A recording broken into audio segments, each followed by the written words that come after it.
Hello, my friend. Today I will tell you another long-forgotten legend. Close your eyes and let the magic transport you to Middle-earth. Our journey begins.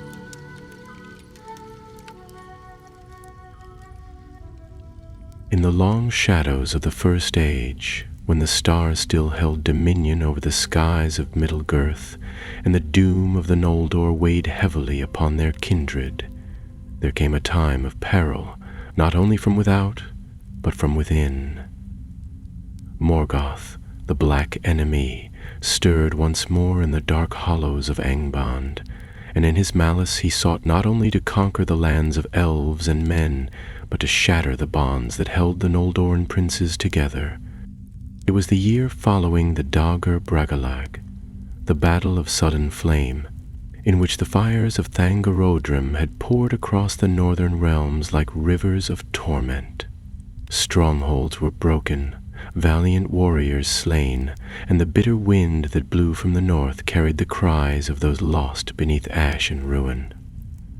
The elves of the House of Fëanor had retreated to Himmering, under the stern leadership of Maedhros, eldest of the seven sons.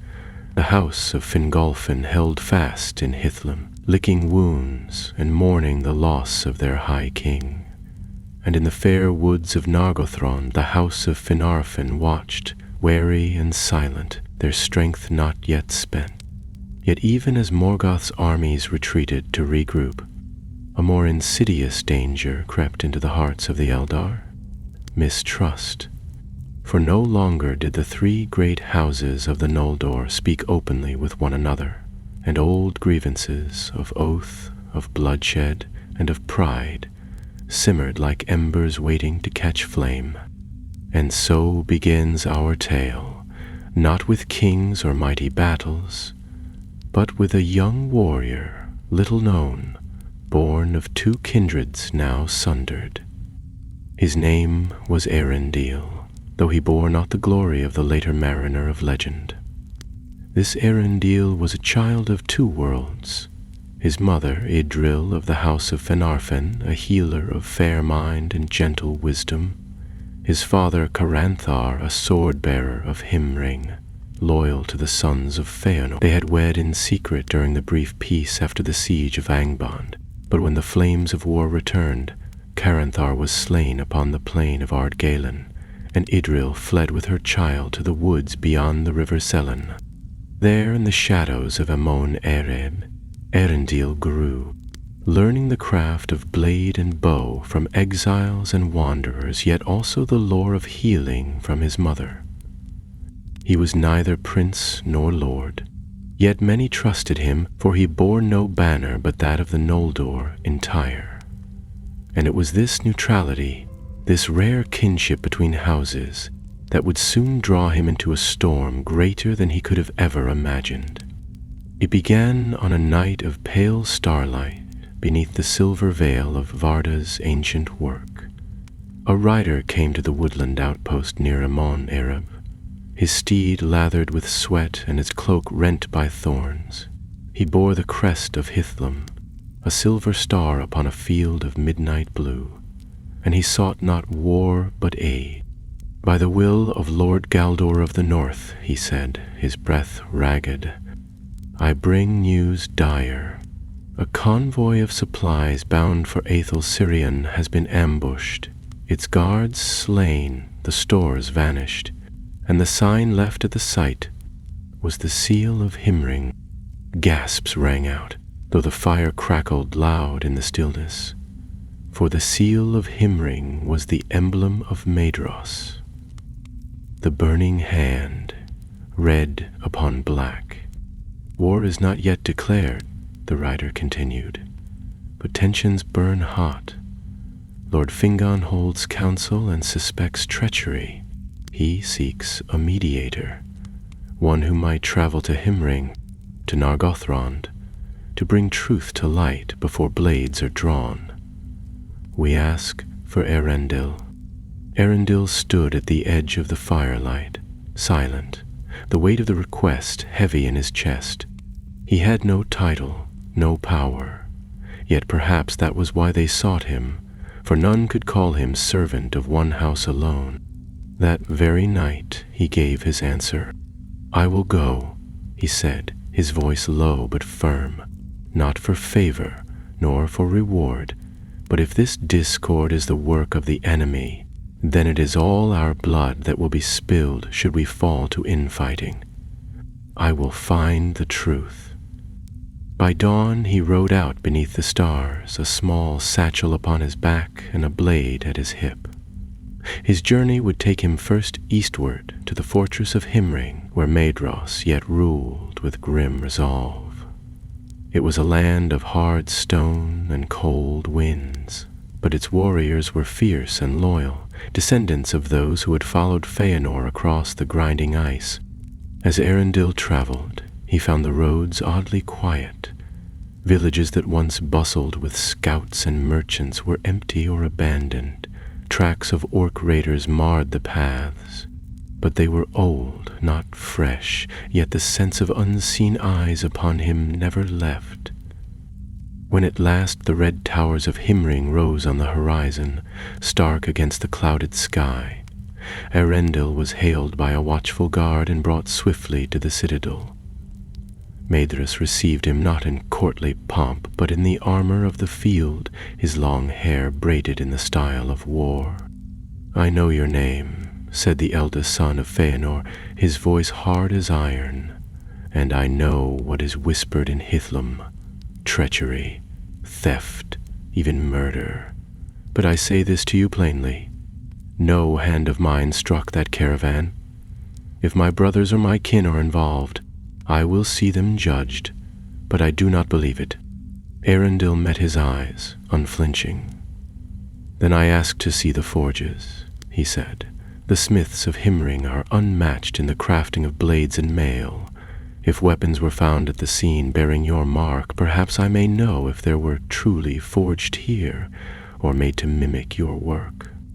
Maedhros gave a slow nod and summoned his master smith, a grizzled elf named Theranel, who bore the sigil of the burning hand over a tunic of coal-black leather.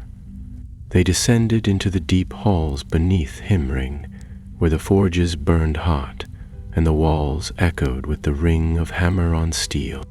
There Arundel beheld the weapons of the House of Feanor, sleek, cruel in design, but unmistakably elegant.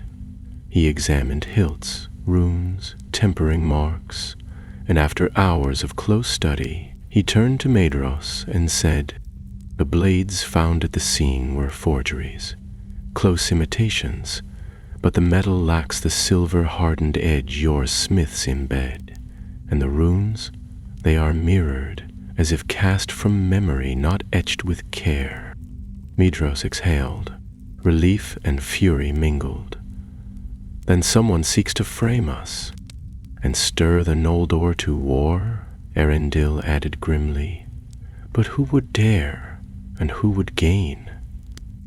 Maedhros's brow darkened. "We must look beyond our borders." Arundel nodded. "Then I ride for Nargothrond.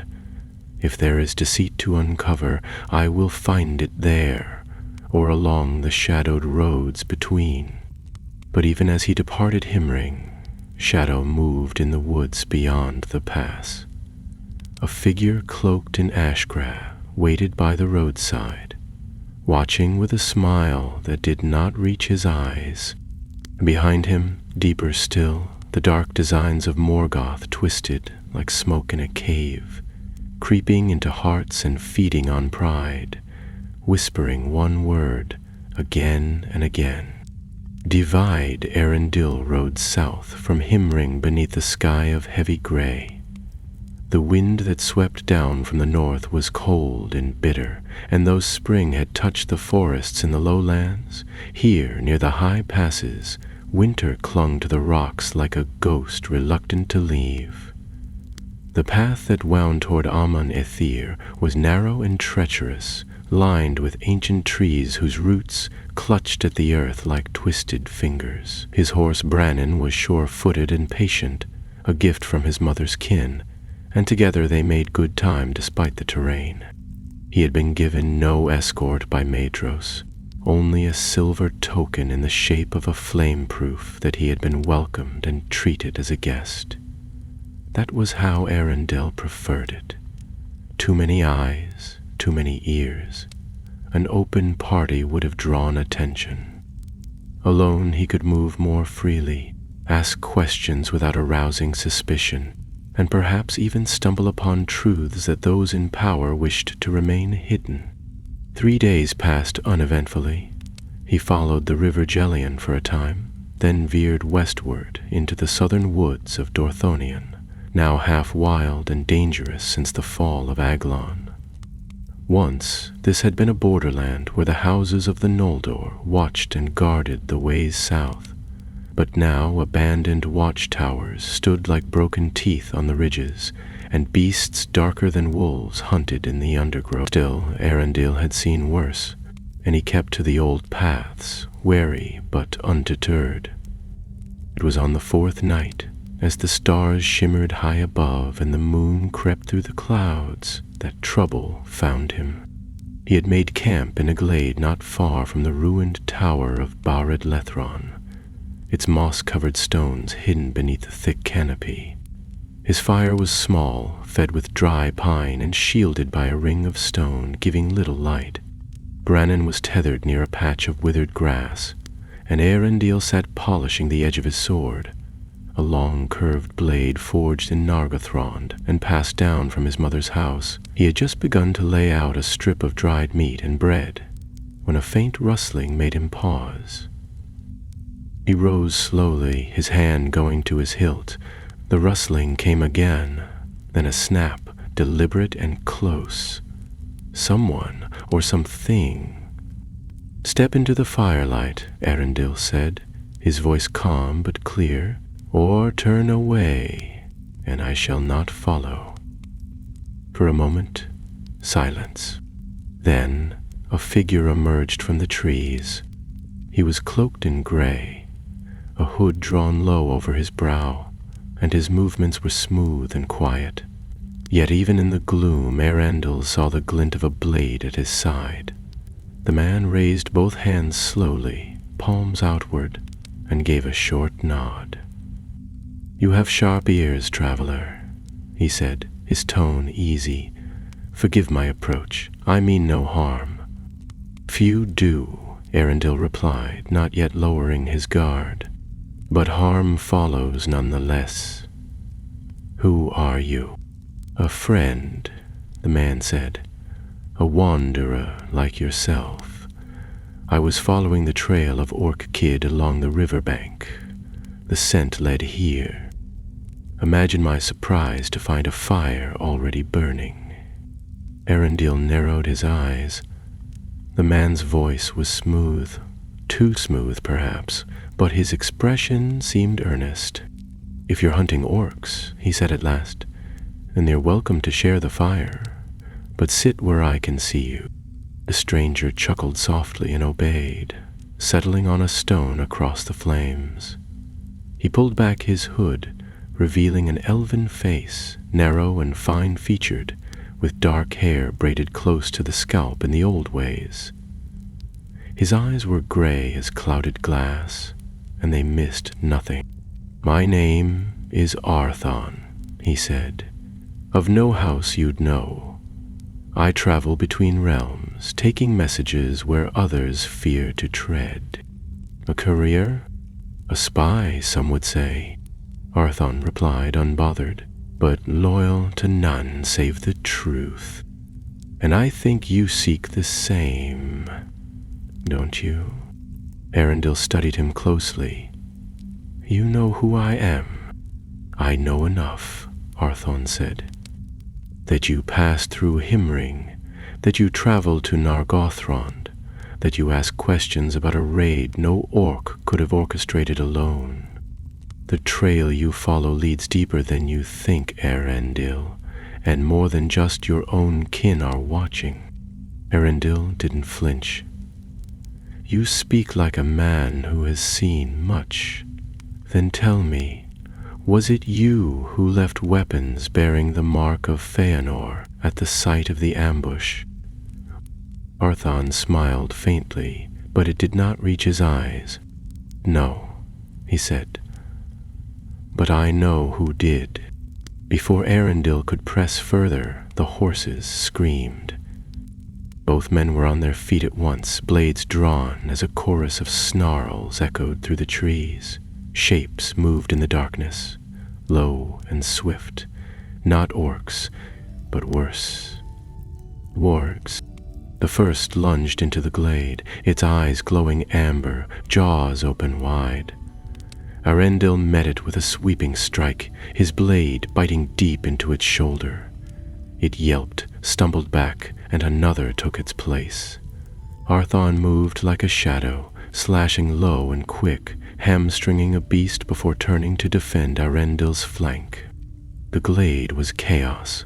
Firelight danced across snarling muzzles and slashing steel. Arundel ducked beneath a swipe, driving his blade into the ribs of one creature and spinning to deflect another's leap.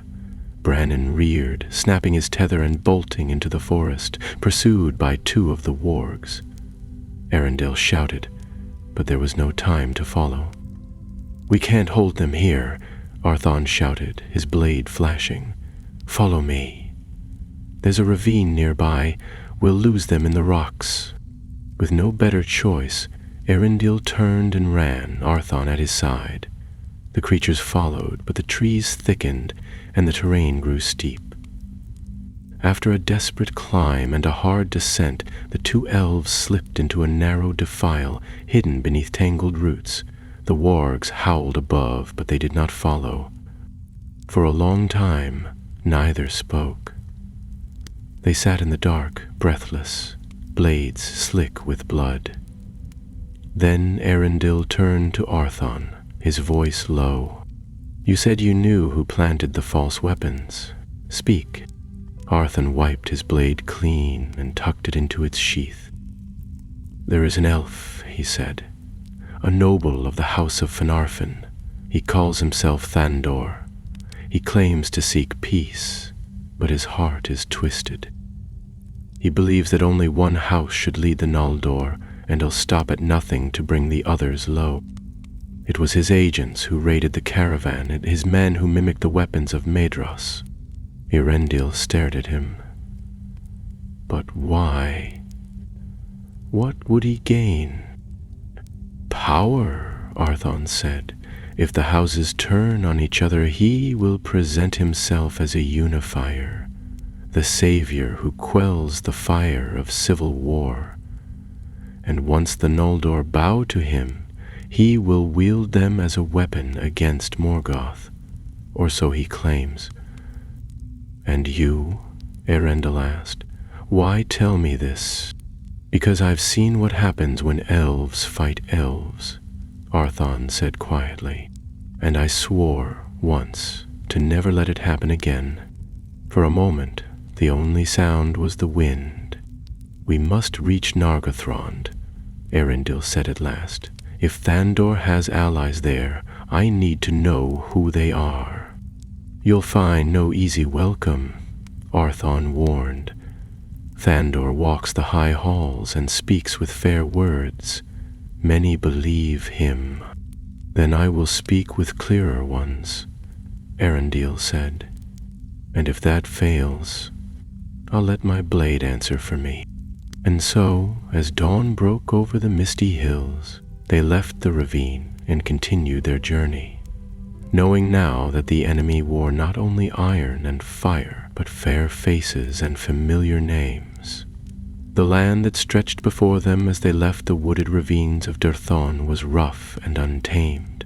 Hills rolled like the backs of sleeping beasts, and scattered stones jutted from the earth as though thrown by some careless giant. The path toward Nargothrond curved along the edge of the river Narog, hidden beneath thick canopies of beech and elm.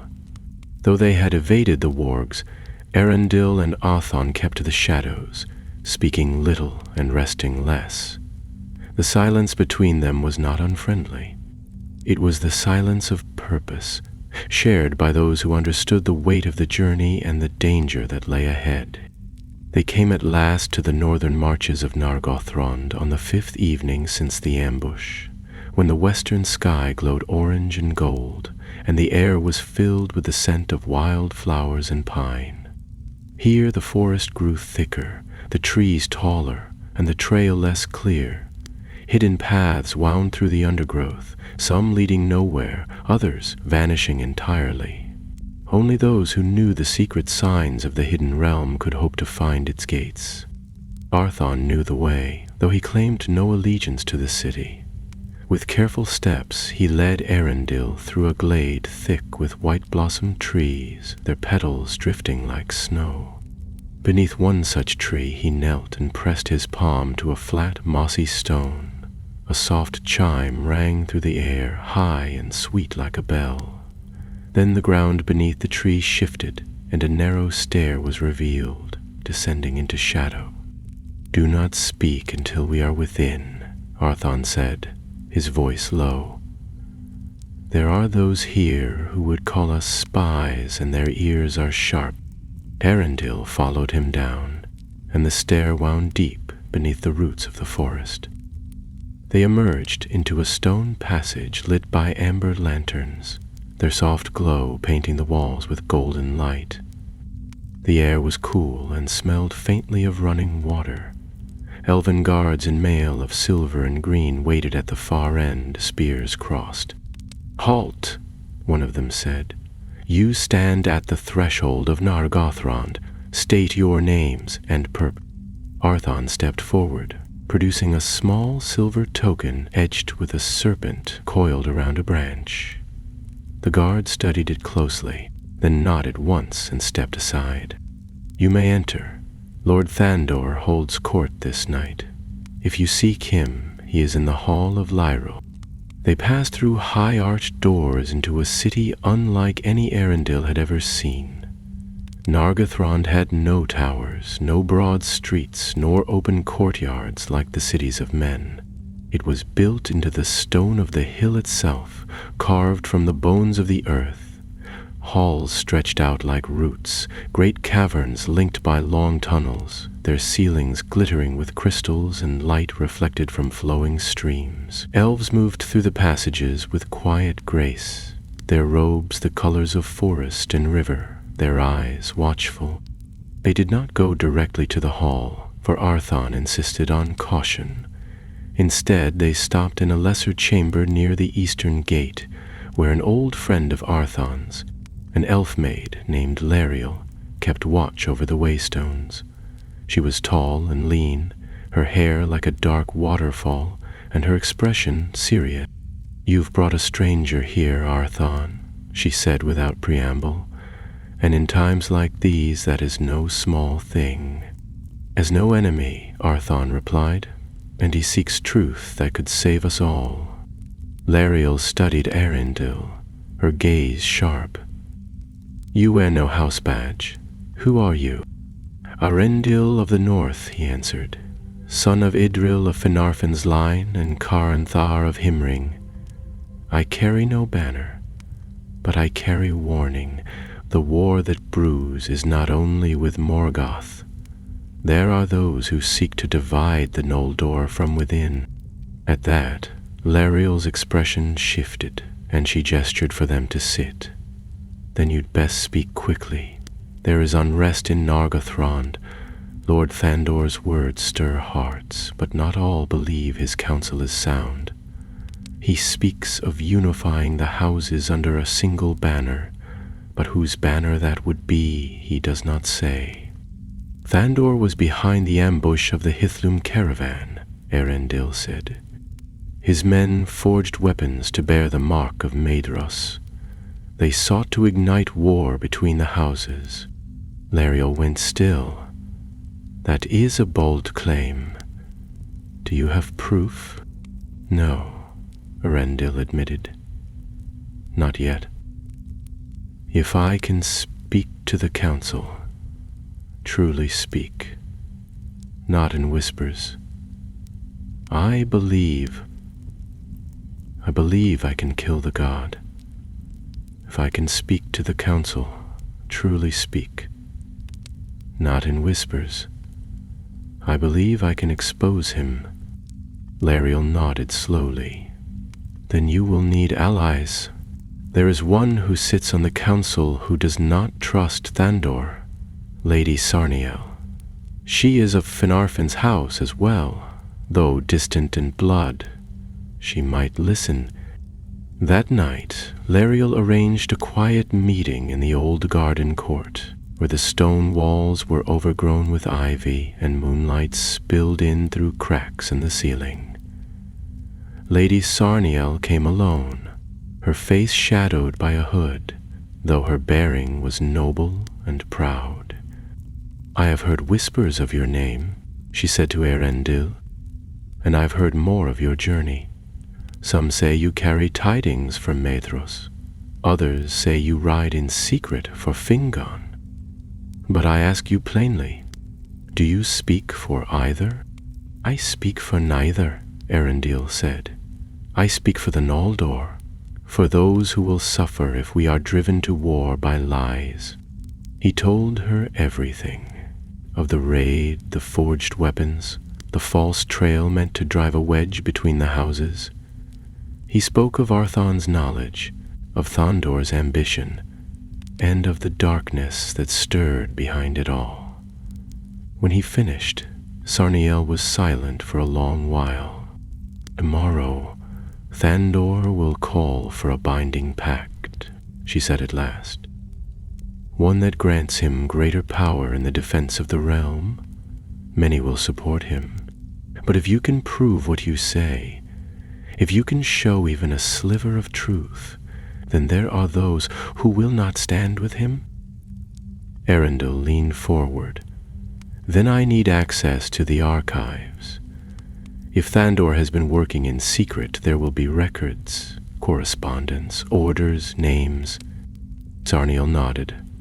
"I will grant it. But you must be swift. Once Thandor's decree is signed, no words of warning will undo it."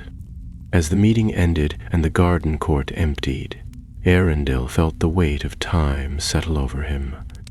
One night, one chance. Somewhere in the deep halls of Nargothrond, the truth waited hidden in ink and parchment, veiled behind polite words and noble titles, and if he failed to find it, then by morning the war that Morgoth had long hungered for would be kindled, not by fire and sword, but by the hands of elves, turned against one another. The archives of Nargothrond were not built to be beautiful. Unlike the crystalline halls and hidden grottos that formed the city's heart, this place was utilitarian, carved into the rock with precision and care, yet lacking ornament or grace. Long rows of shelves stretched into the gloom, each heavy with scrolls, ledgers, and bound volumes, records kept over decades, and in some cases even centuries. The air smelled of dust and parchment, tinged with the faintest trace of wax and oil from the lanterns that burned steadily in wall sconces. Somewhere among these countless words, Eärendil was certain he would find the thread that unraveled Thandor's deception. Lariel brought him there under cover of night, while most of the city still slept. She wore the robes of a record-keeper to pass unnoticed, and Eärendil kept his cloak drawn low. Arthon remained behind, watching the gates and listening for movement, in case Thandor's spies were already hunting. Every moment they spent here increased the risk, but waiting would serve no purpose. The window was narrow, and the city's fate might well hang on what they uncovered before dawn. "You'll want the Hall of Messengers," Lariel whispered as they passed beneath a low archway. "Official orders and courier logs are recorded there.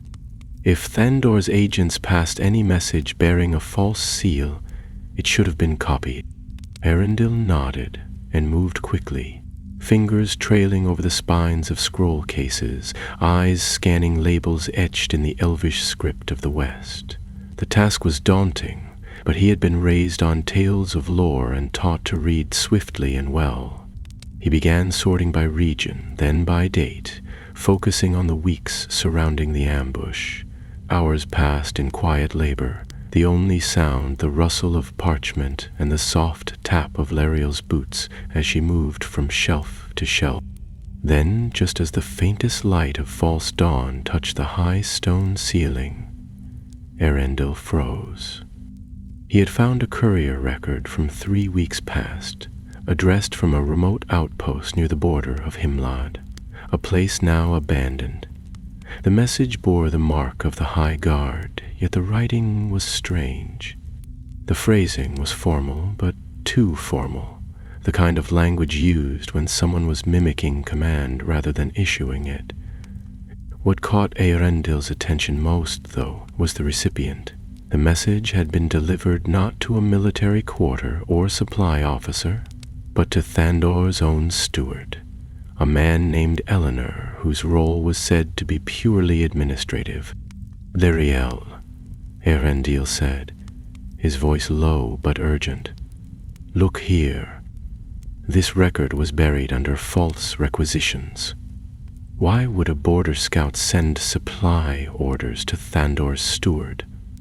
Unless the order wasn't meant for the army at all." Lariel took the scroll, reading swiftly. Her expression darkened. "This is a forgery. I've seen Thandor's seal before. This one is thinner and the wax too pale. And the scribe who signed this? Halvan. I know that name. He's not a clerk, he's a hunter. He fought under Thandor in the east and was dismissed for disobedience. What's he doing handling courier records?" Before Eärendil could reply, the door at the far end of the archive creaked open. Light spilled into the hall, and the sound of boots echoed across the stone floor. Voices followed.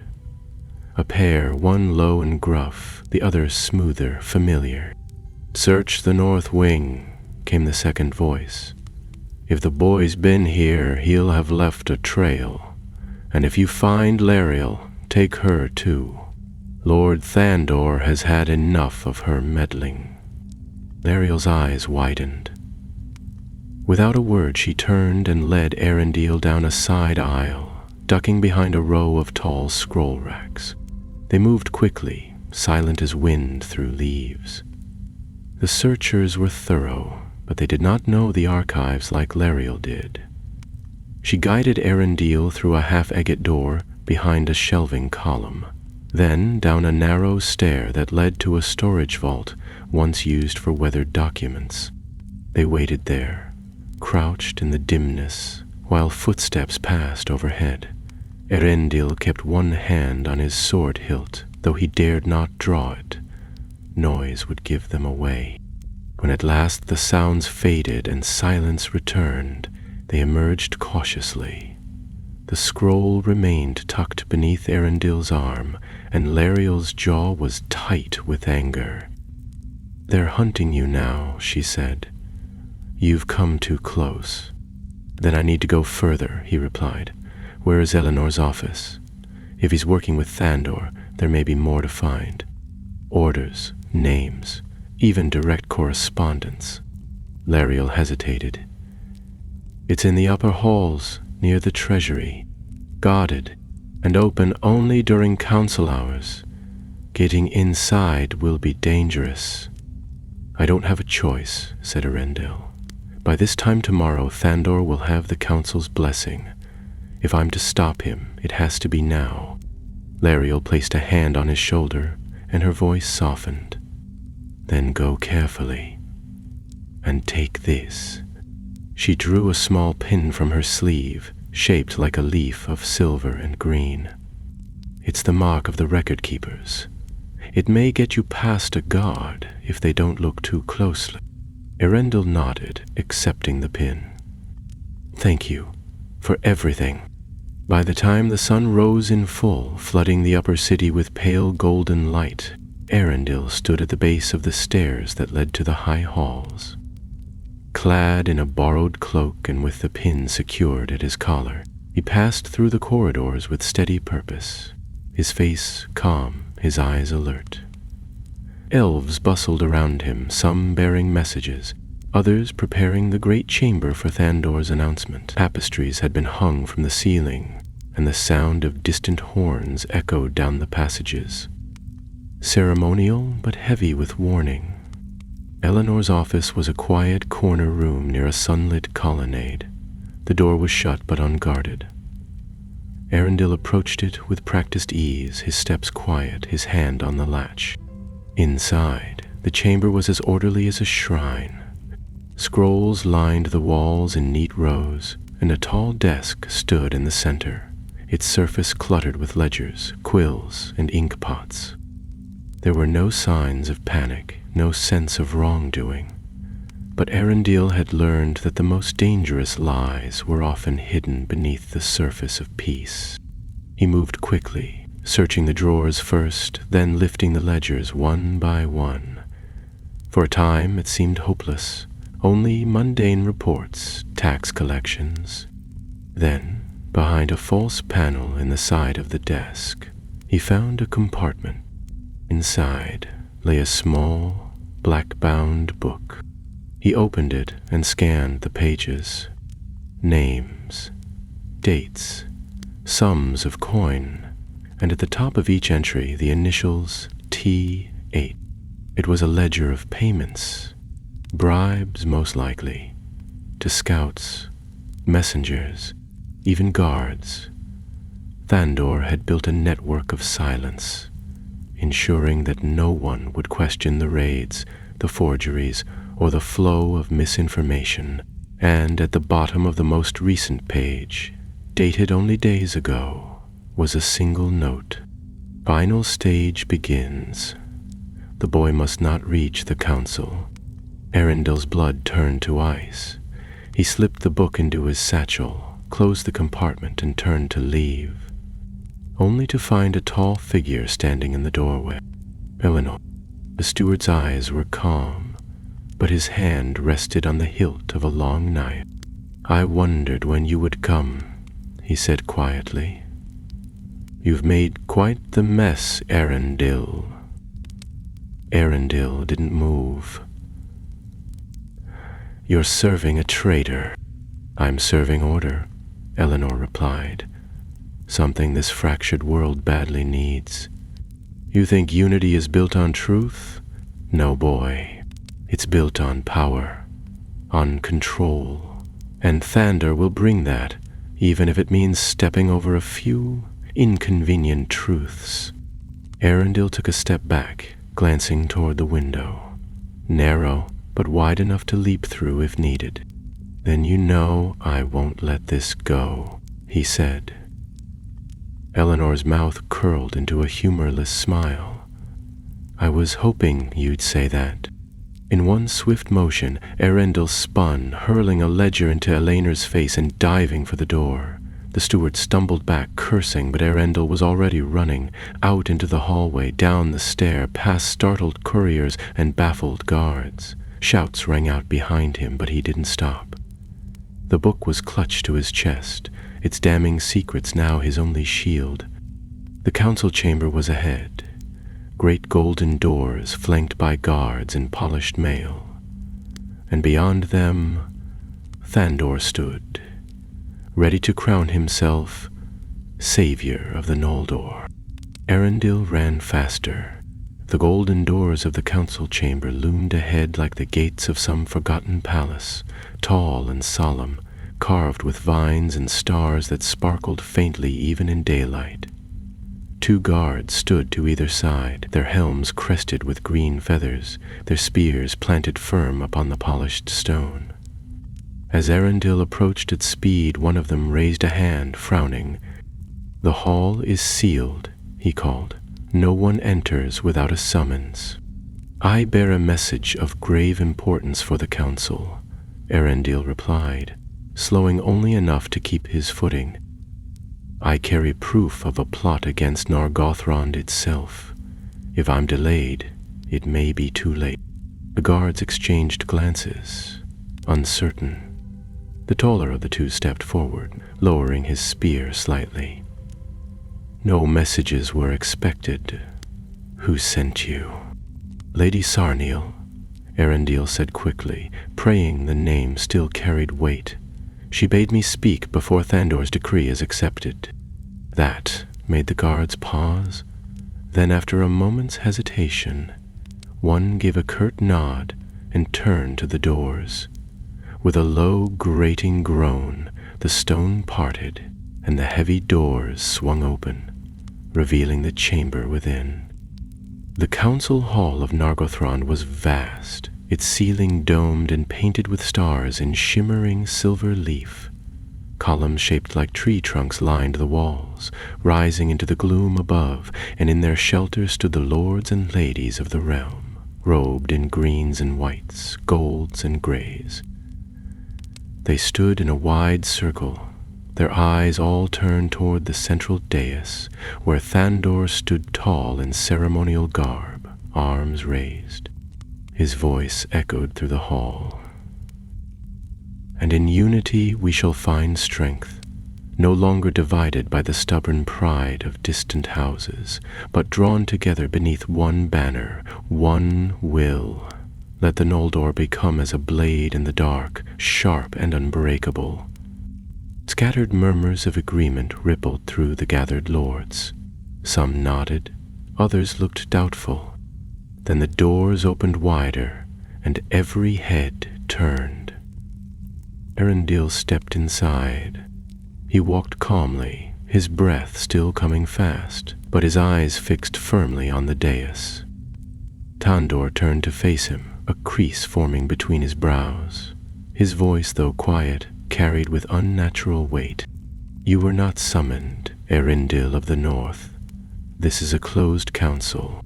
With respect, Lord, Arundel said clearly, letting his voice rise to reach every corner of the room. I believe your counsel is not as closed as you imagine, nor as honest. And a rustle passed through the crowd. One of the older lords, short, sharp-eyed, with silver in his beard, stepped forward. Let him speak, he said. These are strange times. Truth should not fear the light. Thandor's lips thinned, but he gave a small nod. Very well. Speak then. But be warned. If your words are false, they will be the last you speak in this hall. Arundel stepped forward and pulled the black book from his satchel. He held it up so all could see. This ledger was found in the private chamber of Eleanor, Thandor's steward. Within it are records of payments to scouts, messengers, and guards, all tied to the forged weapons found at the site of the ambushed Hithlum caravan. The mark of Maedhros was faked, the weapons planted, and it was not the house of Feanor that sent raiders against Hithlum. It was Thandor. Gasps broke from the crowd. A few voices called for silence. Thandor did not move. Arundel continued, his voice rising. This was not done in ignorance or by accident. It was calculated. A lie crafted to turn elf against elf, to break what little trust remained between the houses. And why? So that one man might rise as their savior, offering unity while quietly seizing control. A tall elf with a braided circlet, one of the council elders, took the ledger from Arundel and opened it. His eyes scanned the pages, and his frown deepened. He turned, holding it up for others to see. These are Thandor's initials, he said grimly. And this handwriting, I recognize it. It's Eleanor's. Murmurs erupted into shouting. Thandor's supporters stood pale-faced while others demanded answers. Thandor himself remained motionless for a long time. Then, slowly, he descended from the dais and met Arundel's gaze with cool, controlled fury. Do you think you've won something? He said softly. You've done nothing but delay the inevitable. The Noldor will fall without strong leadership. They bicker, they hide, They dream of Valinor while Morgoth gathers strength. What I offered was vision, purpose. You offered chains, Arendil replied, disguised as banners. At that, Thandor's face twisted, and before anyone could move, he drew a blade from beneath his cloak and lunged. The council chamber erupted into chaos. Shouts rang out as lords and scribes scattered. Arendil barely dodged the first strike, ducking as the blade whistled past his head. He rolled to the side, drawing his own sword in the same motion. Steel clashed against steel, and the ring of their duel echoed beneath the star-painted dome. Thandor was no mere courtly swordsman. He fought with fury and precision, his strikes fast and unrelenting. But Arendil had learned in harsher places, on the road and in the wild, where every blow meant survival. He held his ground, countered, and drove Thandor back step by step. Guards rushed forward, some to protect, others to intervene, but none dared step between the duelists. This was not just a brawl, it was the final test of truth. Thandor snarled and feinted left, but Arendil had seen the trick before. He caught the movement, twisted his body, and struck low, knocking Thandor off balance. The nobleman stumbled, lost his footing, and crashed to the ground with a cry of rage. Arendil stepped back, blade still raised, breath harsh. "It's over," he said. Thandor glared up at him, defeated but defiant. "Fools," he spat. "You think this changes anything? You're still leaderless, divided, and you will fall." A silence followed his words, heavy and grim. Then the old silver-bearded counselor stepped forward. "No," he said, "not while there are still those who fight for truth. Gods, take him." Thandor was dragged from the chamber, his protests drowned by the renewed murmuring of the council. Arendil stood alone in the center of the floor, weary to his bones, but unyielding. Then Lady Sarniel moved to his side, her voice gentle. "You've given us a chance, Arendil. A moment to choose differently. That is more than most ever manage." He bowed his head, the tension finally releasing from his shoulders. Around them, the lords and ladies of Nargothrond began to speak, not in anger now, but in quiet tones of relief, reconciliation, and resolve. And perhaps, for a while, unity might be more than a dream. As the council session dissolved and the guards escorted Thandor away, Arendil stepped out into the daylight once more. The breeze that stirred through the trees felt different, lighter, but he knew this victory was only a pause, not an end, for in the north, Morgoth still brooded, and the wounds of pride and betrayal ran deep among the Noldor. Still, for today, the darkness had been pushed back, and sometimes that was enough. The days that followed were strangely quiet. Thandor was imprisoned in the stone vaults beneath Nargothrond, where few dared speak his name aloud. The council, shaken by the truth of his treachery, spent long hours behind closed doors, debating not only the future of the realm, but the very nature of leadership among the Noldor. Some called for a formal alliance to be written between the three houses, Feanor's, Fingolfin's, and Finarfin's, so that no single lord could again manipulate fear and pride for his own ambition. Others, still cautious, warned that such unity would be fragile, and that Morgoth's servants would strike again when least expected. Arendil remained in the city, at Lady Sarniel's request, though he would rather have ridden north at once. He longed to return to the hills above Himring, to carry the news to Maedhros and Fingon, to warn them that Morgoth's reach had extended not just into the fields of war, but into the very councils of their kindred. Yet there was more work to do in Nargothrond before he could go. With Thandor gone, many of his old allies remained in high places, and not all were eager to admit they had once stood at his side. Arthun had returned to the shadows, quietly watching the halls and listening to whispers that passed between couriers and chamberlains. Lariel continued her work in the archives, gathering evidence of those who had profited from the unrest. Together, they formed a small but determined circle, sworn not by oath or title, but by trust. It was on the third morning after Thandor's arrest that Arundel was summoned to the High Court again, though this time not before the full council. Instead, he found Lady Sarnil waiting in a sunlit chamber near the western tower, where vines crawled up the stone walls and birds sang in the ivy-covered arches. She stood beside a long table covered in maps, and when he entered, she greeted him with a nod of respect. "Word has come from Hithlum," she said. "Fingon sends thanks and warning. Orc patrols have grown bolder since the spring thaw. Small villages along the border have fallen silent. There are whispers that something stirs again in Angband." Arundel stepped closer to the table, frowning. "Morgoth doesn't rest for long.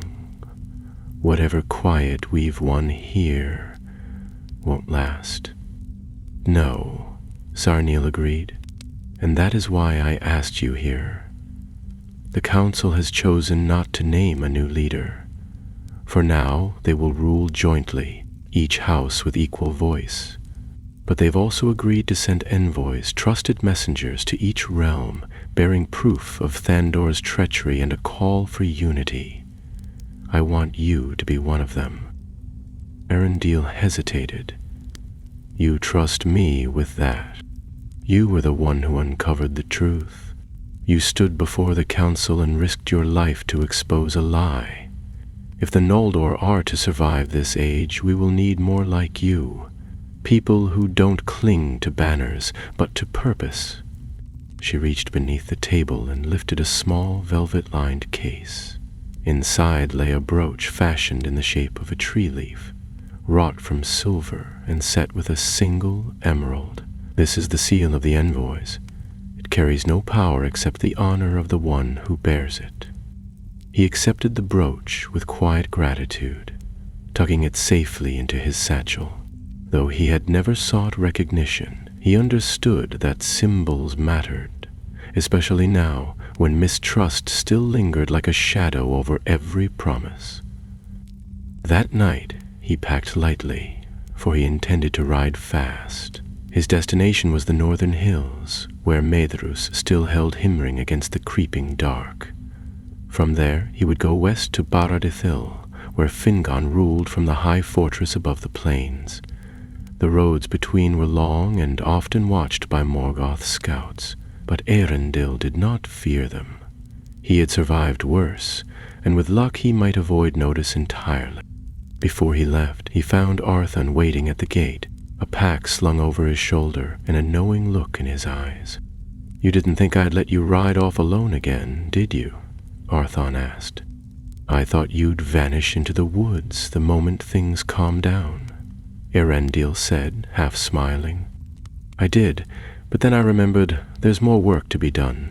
Arthun glanced at the trees beyond the gate. "Besides, if Morgoth's agents are still moving among the Noldor, you'll need someone who knows how to spot them." With no argument left to make, Arundel simply nodded, and the two set off at first light. Brennan, his horse, had returned 2 nights past, bruised and limping but alive. The stablemaster had declared it a miracle. Arundel simply thanked the stars and saddled the beast once more. Their path led them east at first, skirting the southern edge of the Tauren Foroth, the great forest that hid many secrets. The woods were still and quiet, though birds sang high above, and the undergrowth swayed with the soft rush of wind. They passed old stones covered in moss, ancient markers from before the Dagger Bragolach, when the roads were safer and the realms of the Noldor better connected. Arundel thought of the stories his mother used to tell, of a time when the elves still believed they could shape Beleriand into a land of peace. It felt like another age entirely. By the fourth day of travel, they reached the edge of the plain where the rivers met beneath the hills of Himring. The sky above had darkened, the wind carried a bitter chill, and the air smelled faintly of smoke. Arundel drew up his hood and narrowed his eyes. "There was a fire here," he said, "not long ago." "Look," Arthur said, pointing to a rise in the distance. "That watchtower. It's been torn down." They moved swiftly, staying low, and reached the ruined tower by nightfall. The stones were blackened, scorched by flame, and the ground around it was marked with heavy tracks, execrable, unmistakable. What troubled Arundel most, though, were the signs of a struggle. Elven arrows lay broken in the grass, their fletchings singed, and blood stained the rocks near the collapsed entrance. "They attacked a patrol," Arthon said grimly, "and from the tracks they took prisoners." "Toward the east," Arundel added, rising. "That's the path to the Blacklands." They didn't speak after that. Words would not help those taken, and there was no time to mourn. By the time they reached the gates of Himring, dusk had fallen, and the air had grown sharp and cold. The guards at the gate recognized Arundel at once and welcomed him with brief words and weary faces. Inside the fortress, the halls were lit with torches and filled with the sound of quiet activity, messengers, smiths, and warriors all moving with purpose. Maedhros met him in a narrow chamber overlooking the outer wall. His long hair was bound in warrior's braid, and his single hand rested on the pommel of a sheathed sword. "You bring word from Nargothrond," he said. "I heard of Thandor's fall. You did well." "I didn't act alone," Arundel said, "and it may only be the beginning. Orcs struck a patrol not far from here. They took prisoners. Something's moving again." Maedhros' eyes narrowed. "Then we must move faster. I'll send riders to the patrol routes, and you'll go to Barad-dû Ethel. Fingon must know what's coming." Arundel nodded, though a weight settled in his chest. The danger had not passed. It had merely changed shape. He was beginning to see the pattern now, the deeper strategy behind Morgoth's schemes. He wasn't simply attacking with fire and blade. He was setting traps of fear, twisting elven pride against itself, wearing down trust until the Noldor could no longer fight as one. And if that day ever came, there would be no hope of victory. But it had not come yet, and as Arundel looked out across the darkening land, he swore it would not come so long as he still had strength to stand. The wind off the northern mountains was sharp enough to cut through even the thickest cloak. Arundel pulled his hood tighter as he rode out from Himring at dawn, his eyes fixed on the long gray road ahead. The sky above was pale and heavy with cloud, casting the hills in a washed-out silver light. Behind him, the fortress of Maedhros grew smaller by the minute, its dark towers swallowed by mist. Before him stretched the lands of Lothvon and the foothills beyond, the final barrier before the plains of Hithlum and the hidden fortress of Barad Ethel. Arthur rode beside him, silent for a long while, his expression thoughtful. Since leaving Himring, they had passed burned fields and broken fences, scattered signs of the damage wrought by roaming bands of orcs. They had seen no enemies yet, but they both knew the peace was temporary. Too many paths had gone quiet, too many beacons left unlit. Morgoth's forces were moving again, not in great armies, but in pieces and whispers, picking at the edges of strength, testing the resolve of elves who no longer trusted one another as they once did. It was near midday when they came upon a group of refugees. 2 wagons, an old mule, and a handful of elves wrapped in cloaks that had once been fine but were now worn and muddy. Children slept beneath furs in the wagons, and a tall woman with gray-streaked hair stood guard at the roadside. her hand resting on the hilt of a curved blade. When Arundel hailed them, she hesitated, then stepped forward warily. "We mean no harm," he said quickly. "I am Arundel, riding with word from Nargothrond. Where are you headed?"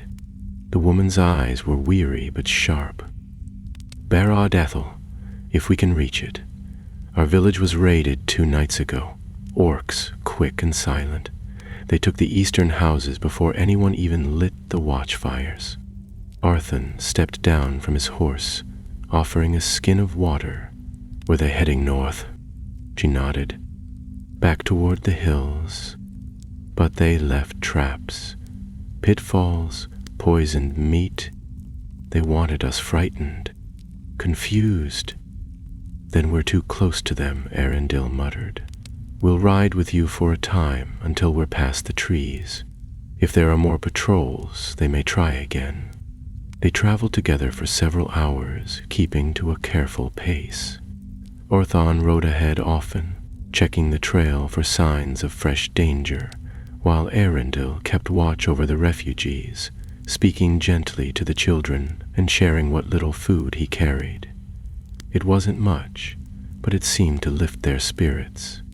The eldest of the group, a stooped elf named Tolarian, told stories of the days before the Dagger Bragalach, when trade flowed from the havens and the skies seemed brighter. Arundel listened with quiet respect, though part of him wondered whether such days would ever come again. At sunset, they parted ways. The road forked near the edge of the forest, with the safer path leading west toward the guarded roads of Mithrim.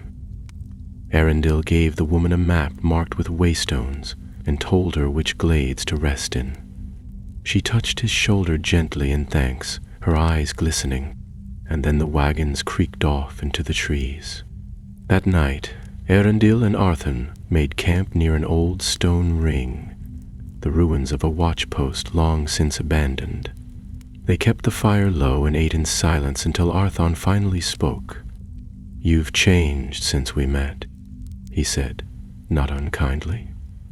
"You used to move like a blade, sharp, careful, distant. Now you speak to frightened children and offer maps to strangers." Arundel considered this, turning the remains of his meal over in his hands. "Maybe it's the same thing. A blade isn't just for war. Sometimes it's for keeping the dark away, quietly, without drawing blood." Arthon gave a thoughtful nod, but said nothing more. The next day they crossed into the highlands of Hithlum. The land here was cold and bare, with patches of frost still clinging to the rocks and gullies where sunlight rarely touched. The road became harder to follow, winding through ravines and narrow passes. Once or twice they passed signs of patrol, fresh footprints, an old signal carved into a tree, but no one answered their calls. Late in the afternoon, as they climbed a steep ridge, Arundel caught sight of something strange in the distance. A column of smoke, rising slow and thin from behind the next hill. It was too narrow to be a burning village, and too steady to be random flame. Arthon saw it too. A signal. Someone's trying not to be seen, but they want help. Without a word, they urged their horses forward, staying low along the ridge. The trail narrowed and curved around a cluster of boulders before opening into a small hollow. There, beside a stream, they found a wounded elf leaning against a tree, his arm bound in a makeshift sling and his face pale with pain. He wore the gray cloak of Fingon's scouts, though it was torn and bloodied. Arundel dismounted first. "Peace. We're friends.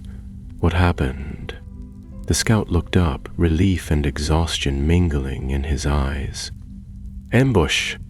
We were watching the northern path. 6 of us. They came at dawn. Silent, well armed. Not orcs. Elves." Arthun stiffened. "Elves? What house?" "I don't know. The the scout whispered. Their armor was plain, but their blades were old, curved like those of the East.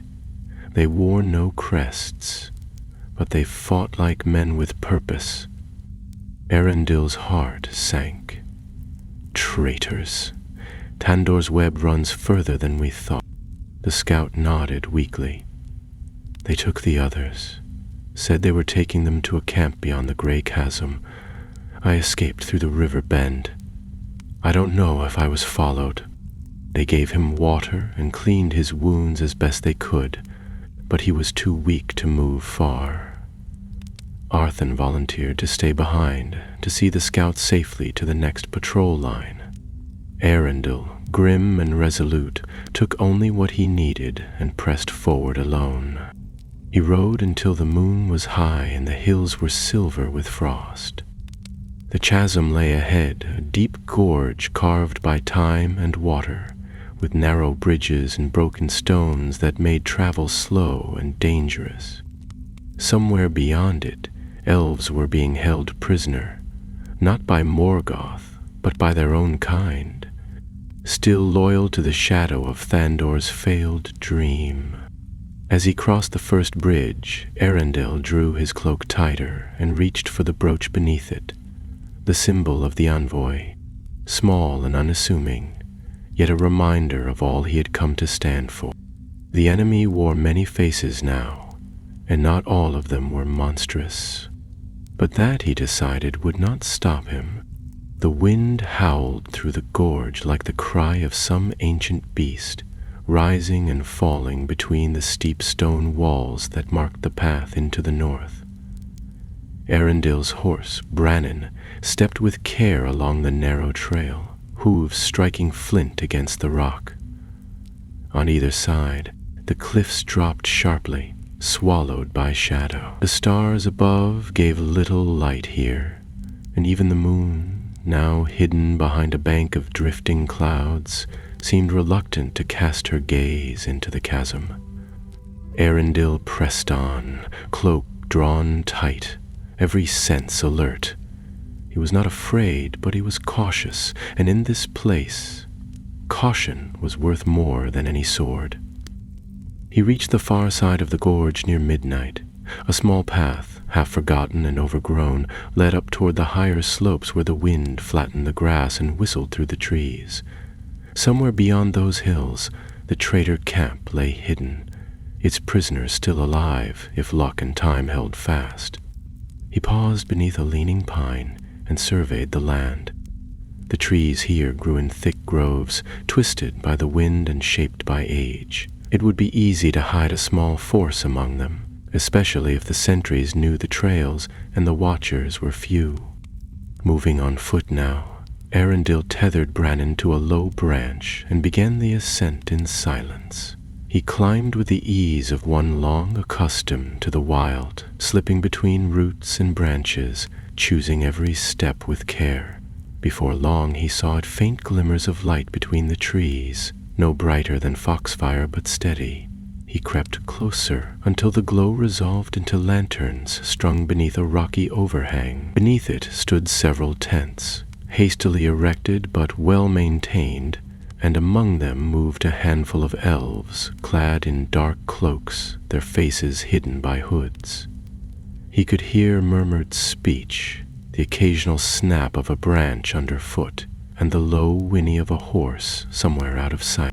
The prisoners were kept in a shallow hollow at the edge of the camp, guarded by 2 sentries who stood close enough to speak quietly to one another. They carried long knives and wore light mail, but their posture was lazy, their focus drifting.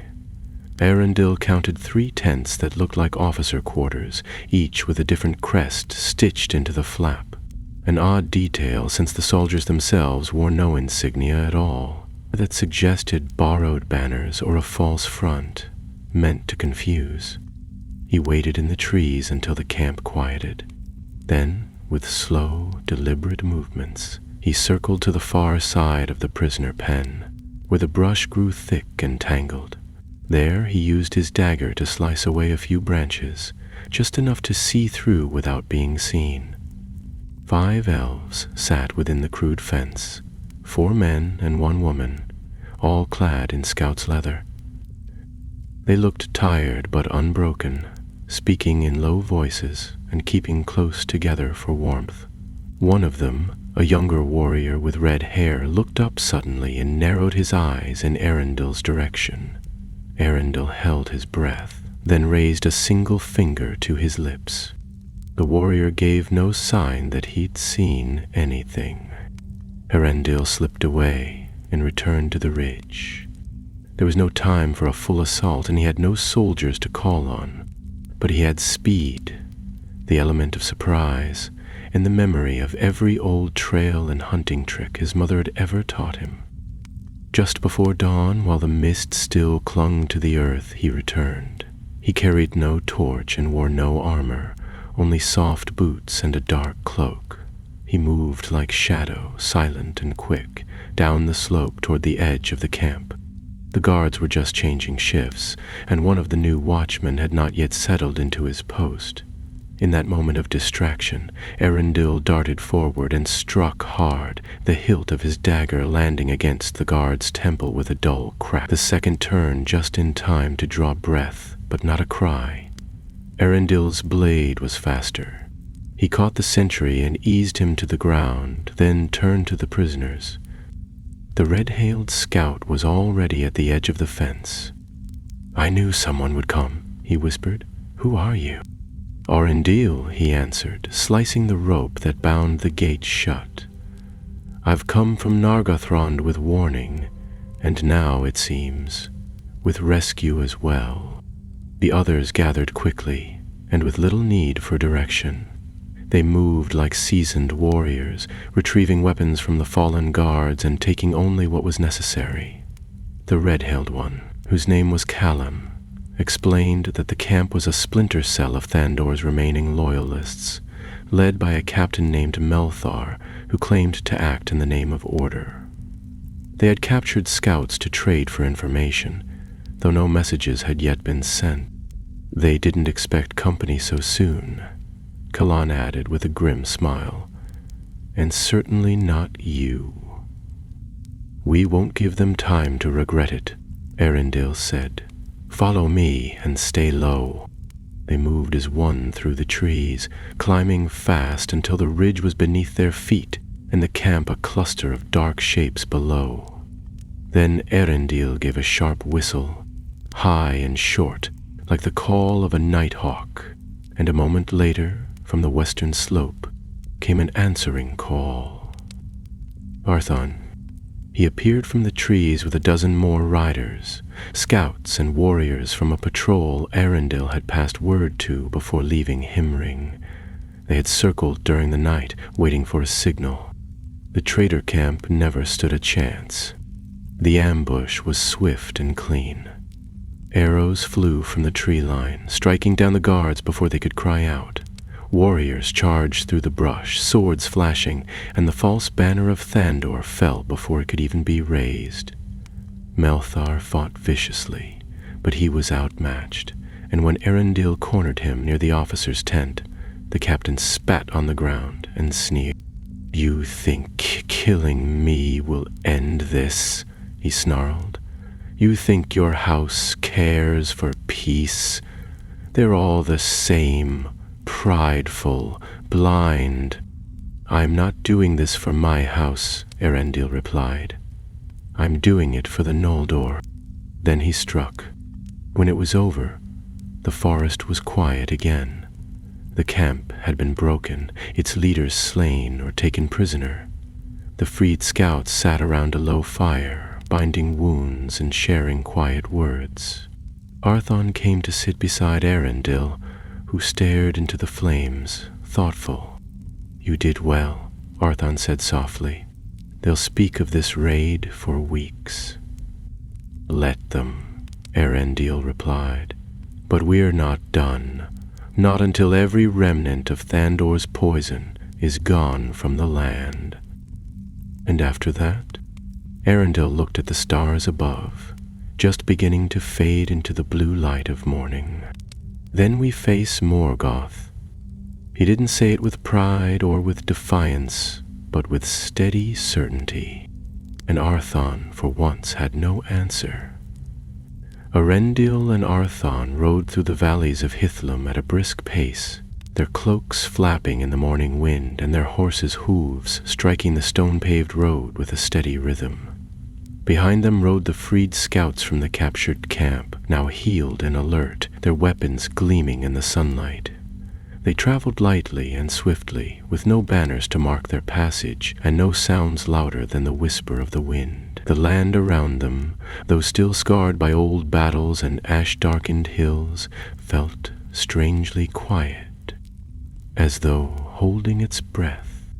Arat Ethil stood at the foot of the mountains, its tall towers etched in silver and blue, rising proudly above the wide river that flowed past its gates. It was a fortress of strength, built not for beauty but for endurance, and it had held firm even during the worst days of the Dagor Bragollach. Fingon ruled there now, son of Fingolfin, and though his people had suffered, their hearts had not broken. When Arendil and his company were spotted crossing the river bridge, horns were sounded, and the gates were opened at once. A group of armored elves came to meet them, their faces stern and watchful, but when the guard captain saw the seal pinned to Arendil's cloak, his expression shifted. "You are the envoy from Nargothrond," the captain said. "Fingon has awaited your arrival." They were brought into the stronghold and led through its wide stone halls.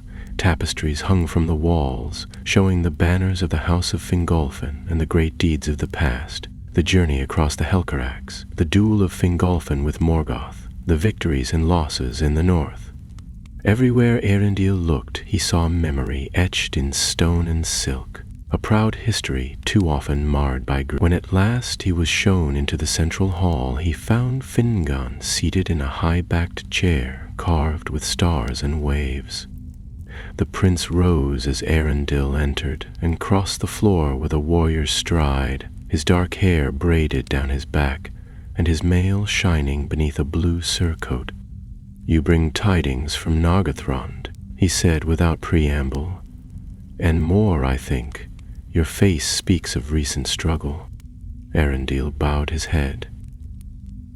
"My lord, I bring news of Thantor's fall, and of danger that still moves in secret among the Noldor.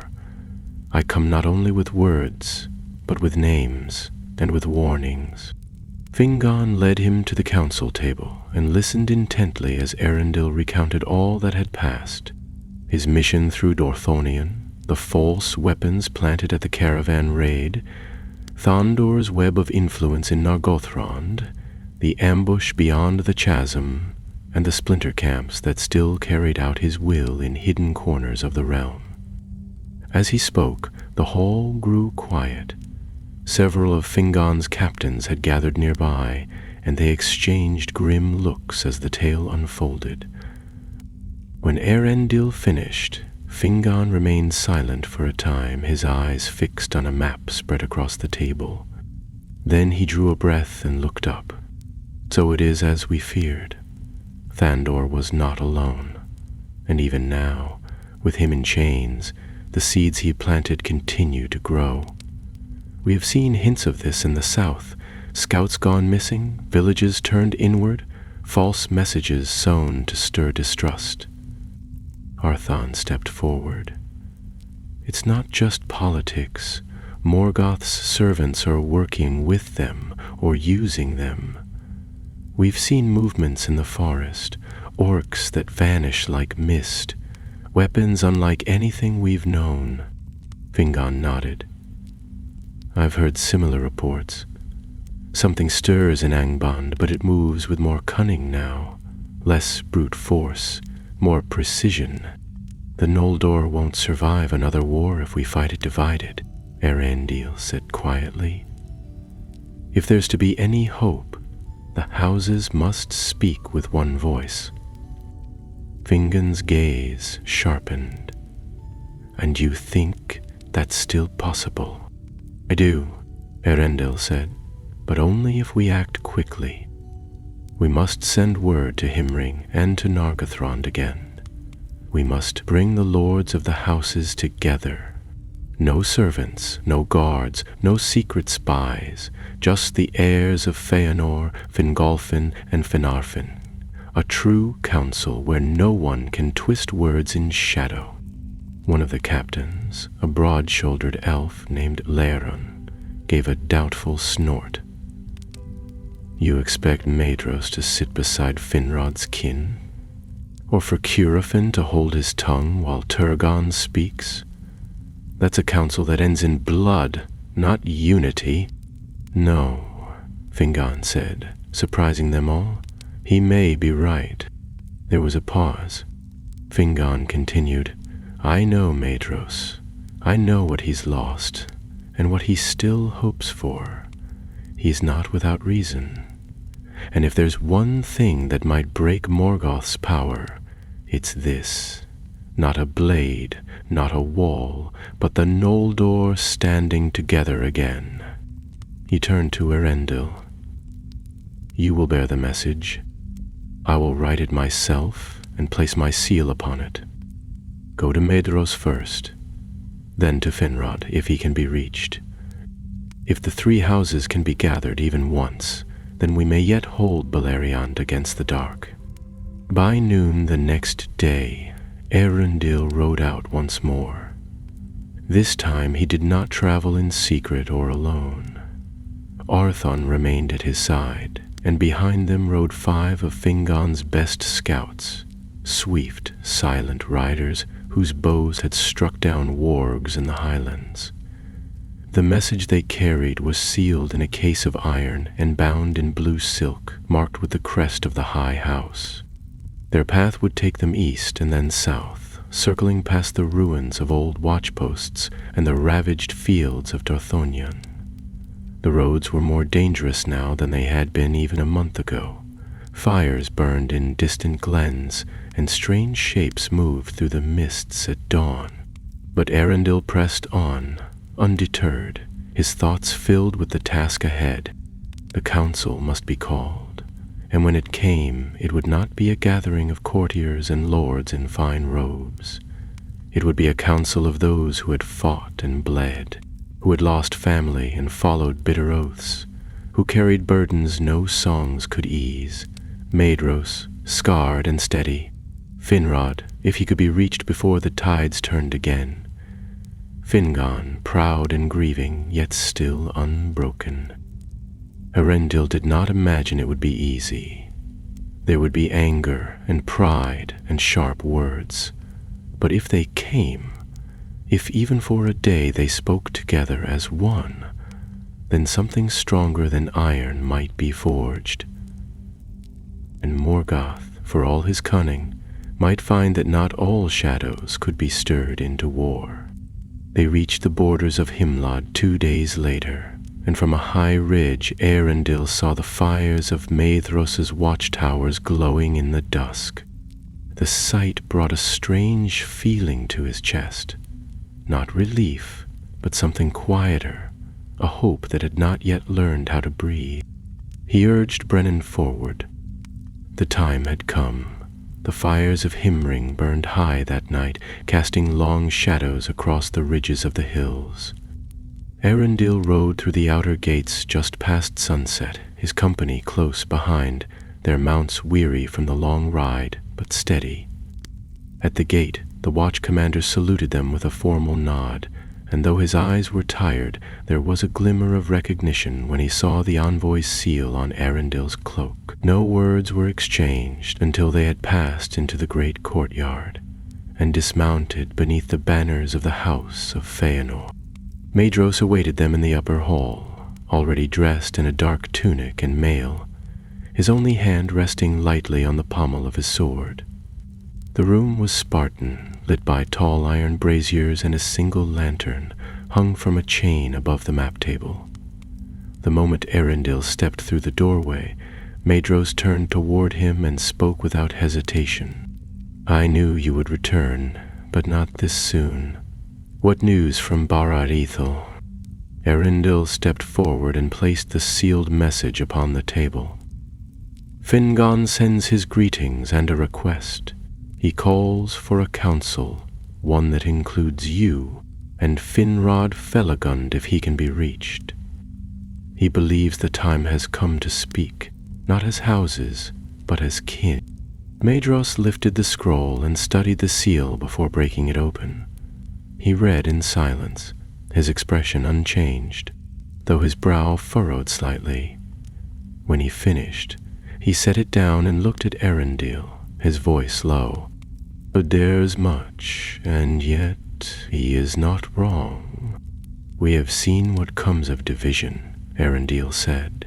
"Even now there are remnants of Thandor's plots hiding in the wilds. Some call themselves loyal, others serve darker powers still.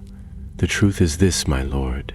Morgoth no longer fights only with iron and fire. He fights with silence, with lies, with every word left unspoken between our people." Maedhros paced a step, then another, before turning to Arthon, who stood quietly near the doorway.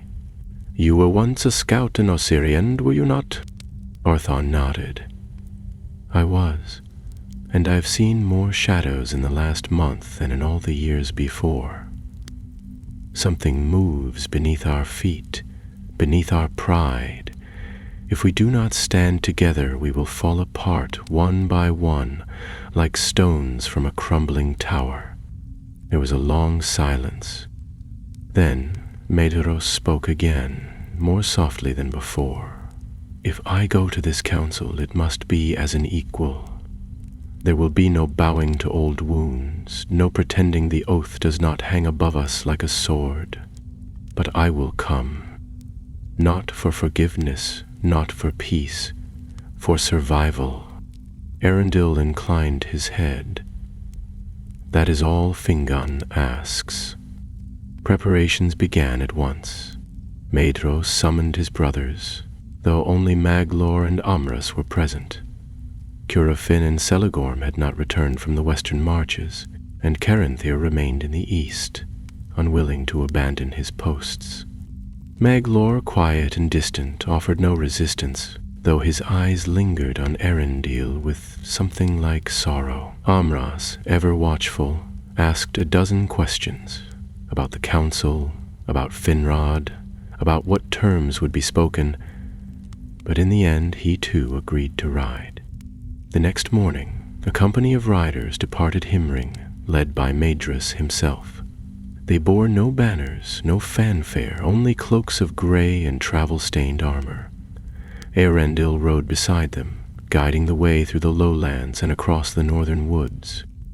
Arthon scouted ahead as always, and Maedhros traveled in silence, often humming under his breath some half-forgotten song that drifted on the wind like smoke from an old fire. They traveled west for several days, bypassing ruined outposts and burnt fields. In one place, they came upon a fallen tower, its stones blackened and scattered, the bodies of orcs left to rot in the grass. Maedhros studied the scene without comment, but Erendil saw his grip tighten on the reins. As they neared the river Narog, they found signs of recent movement, footprints too large for elves, and dark stains in the soil where the grass had withered. The closer they came to Nargothrond, the more evident it became that Morgoth's reach had grown bold again.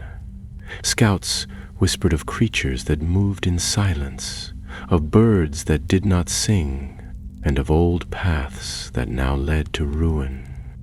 At last, just as the moon began to wane, they reached the outer border of Nargothrond. A signal horn echoed across the gorge, and lights flickered along the hidden pathways. The gates were opened, and the riders passed beneath the carved arch of stone where the sigil of Finarfin glimmered inlaid with gold. There were guards waiting in the inner court, and among them stood Lady Sarniel, her eyes sharp with curiosity and concern. "You found him," she said to Erendil, though her gaze was fixed on Maedhros. "And he came willingly." "I am not here for forgiveness," Maedhros said, "but I have come." "Then perhaps there is hope yet," she replied. The council chamber of Nargothrond had been prepared with care. No throne had been placed, no seats raised above the others. A single round table stood at the center, surrounded by 7 chairs of equal height. When Finrod arrived that evening, weary from his long ride through the western woods, he said nothing upon entering the hall. He simply nodded to Maedhros and to Fingon, who had arrived earlier that day, and took his seat. For the first time in many years, the 3 great houses of the Noldor were gathered beneath one roof. The room was heavy with silence at first, not hostile, but wary. Erendil sat near the wall, saying nothing, watching each face as the old lords took their places. Maedhros sat still, his eyes shadowed with memory. Fingon's jaw was tight, his hands resting flat on the table. Finrod's expression was unreadable, but there was kindness in his gaze. Sarniel stood near the map, hands folded. At last, Fingon spoke. "We are not here to judge the past. We are here to decide if we still have a future. And if we do," Finrod said, "it will not come from one house alone." There were many words spoken that night, sharp ones, bitter ones. But there was honesty too, and in that honesty something began to take shape. Not a treaty, not an oath, but a possibility. A promise born not of unity, but of shared peril. As the council drew on, Erendil stepped outside into the cool night air. He stood on a stone balcony overlooking the river and listened to the wind. Behind him, the leaders of the Noldor finally spoke to one another not as rivals, but as kin. Perhaps tomorrow they would argue again. Perhaps pride would rear its head and old wounds would ache. But tonight the shadow of discord had been pushed back, if only by a step. And Erendil, watching the stars above the dark hills, allowed himself to hope. Morning came to Nargothrond with a golden hush, the river Narog running clear and slow beneath the stone bridges, and the birds in the high trees beginning their song. Inside the city, however, the mood remained cautious. The great council chamber where the 3 houses of the Noldor had at last gathered lay quiet now, its round table still scattered with parchment and empty. Servants moved carefully through the halls, their voices lowered. Even the guards at the gate stood straighter than usual, their eyes alert. Everyone in the city knew what had happened during the night, though few dared to speak of it aloud. The sons of Feanor, the heirs of Fingolfin, and the prince of Nargothrond had shared words, not swords, for the first time in many long years. Erendil rose early and made his way to the inner garden, where a stream trickled through flowering vines, and the stone paths were warmed by the rising sun. He carried no sword this morning, only a scroll case bound in dark leather. The council's first agreement, written in careful script and signed by each of the 3 lords. It was not a pact of alliance, not yet. It held no binding oaths, no calls to war, but it named a shared purpose: the uncovering and destruction of any hidden traitors still loyal to Thandor's cause, and the creation of a joint watch along the northern roads. It was a beginning, and for Erendil that was enough. He found Maedhros seated on a low bench near the water's edge, his long red hair unbound, his face turned toward the light. He looked older in the morning, his scars more visible in the gentle sun, and for a long moment he said nothing as Erendil approached. When he finally spoke, his voice was quiet, almost thoughtful. "I dreamt of Valinor last night, of the white shores, the trees that no longer shine. I haven't dreamt of it in years." Erendil sat beside him, careful not to disturb the silence that still lingered between them. "Do you miss it?" Maedhros gave a short breath, almost a laugh. "No, but I remember it, and memory is a strange thing. Sometimes it comforts, sometimes it burns. They sat together for a while longer, listening to the birds and the gentle murmur of the water.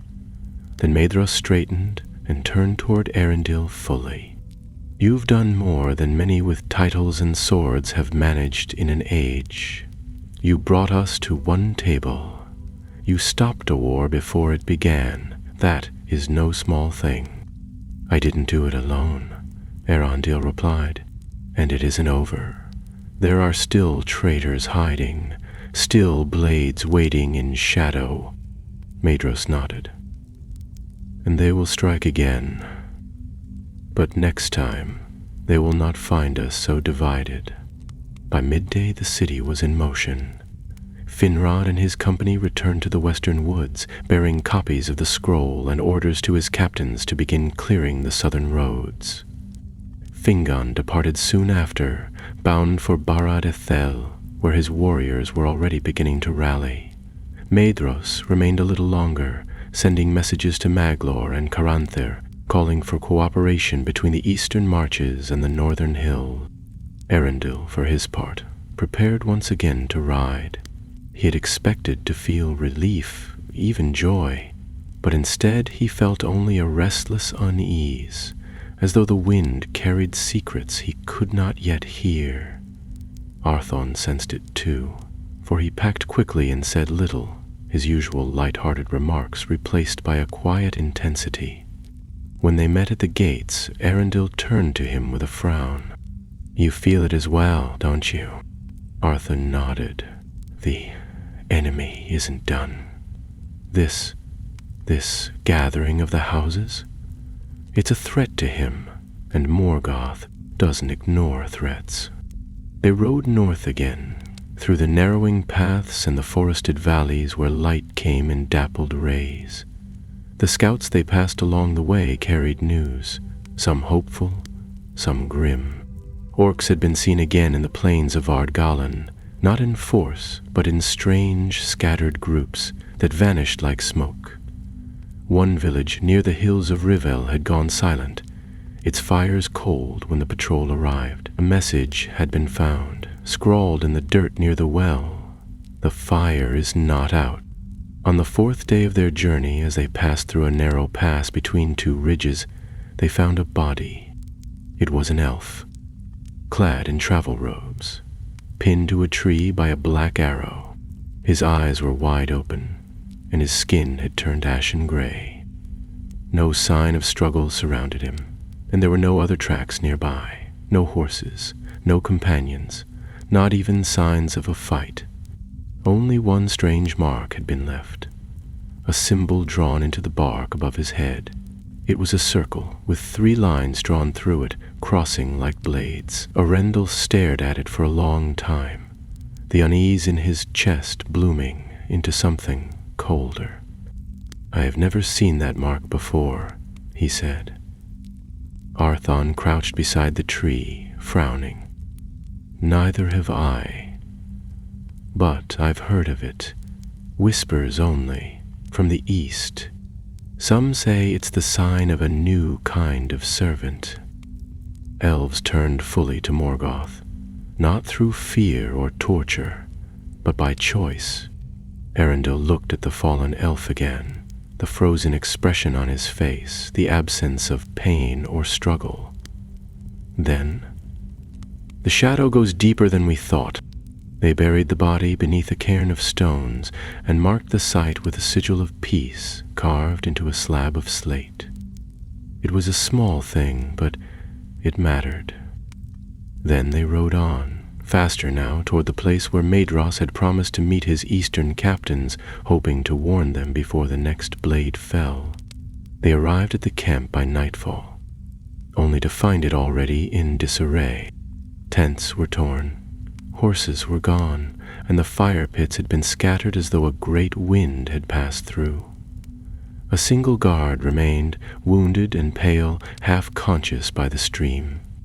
"Elm came at dusk," he rasped. "Not orcs, not men, elves, clad in black. No crests, no names, they took the commander. They said he would answer to the fire that does not die. Arthur clenched his fists. They're moving faster than we thought. We'll follow them, Arundel said. We'll track them, find out where they're gathering. This is more than scattered loyalists. This is something new. They left the wounded scout with water and shelter, then vanished into the woods once more. The wind whispered through the trees as they passed. The stars above were sharp and cold, and far to the east, hidden among the roots of the mountains, a new fire began to burn. Not the red fire of Feanor's wrath, nor the white fire of the Valar's light, but something darker, blue and cold and deep, a flame of silence, of secrets, and of betrayal. Arundel rode toward it, the council's scroll still tucked against his side, its ink not yet dry. The council had been called, but the war was only just beginning. The forest thickened as they descended from the high ridges into the mist-veiled hollows below.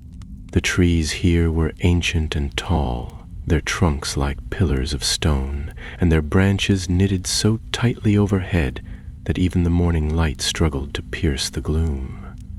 Erendiel and Arthon moved carefully, their cloaks drawn tight, their eyes scanning the underbrush with the sharpness of hunters. No birds called, no wind stirred the leaves.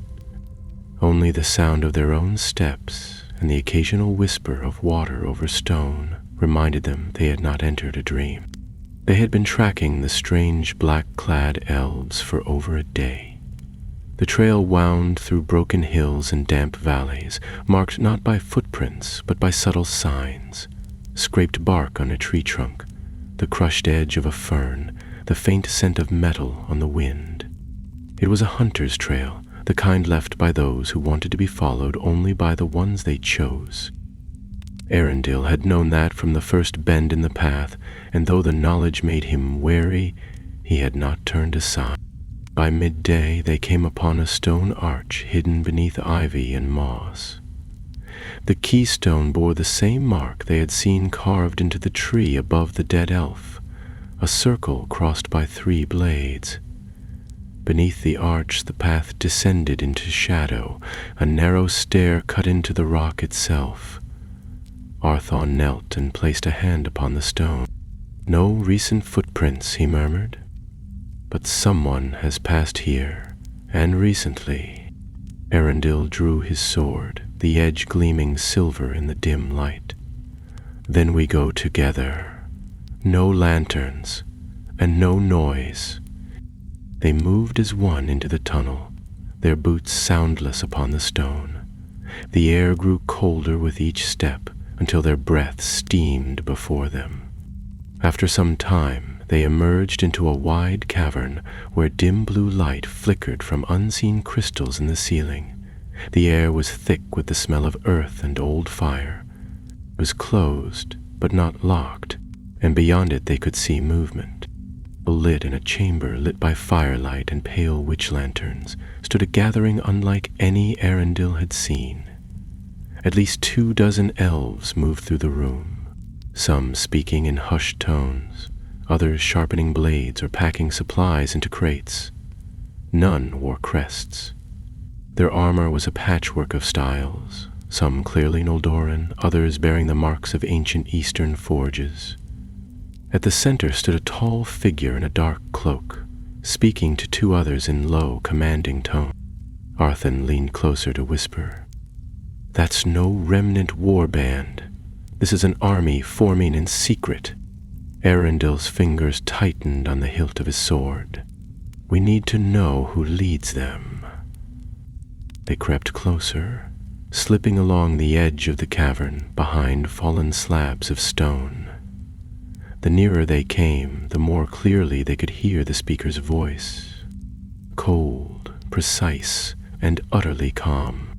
"They have begun to believe the war can be won through unity," the figure was saying. "They gather their lords, sign their parchments, and whisper of brotherhood. But they forget the truth. Morgoth does not fear their oaths. He fears their pride, and that will never be undone. The speaker turned slightly, revealing a pale, sharp-featured face framed by dark braids. His eyes were a deep gray, almost silver, and when he moved he did so with a predator's grace. Arundel recognized him at once. It was Halvin, once a hunter under Thandor, now thought lost or slain. But here he stood, cloaked in black and speaking with the ease of a commander. "We strike at dawn," Halvin continued. "The border camps of Hithlum are lightly held. We take them, not to destroy, but to be seen. The Noldor must doubt again, doubt Maedhros, doubt Fingon, doubt each other. That is our task, not conquest, division." Arundel stepped back, his thoughts racing.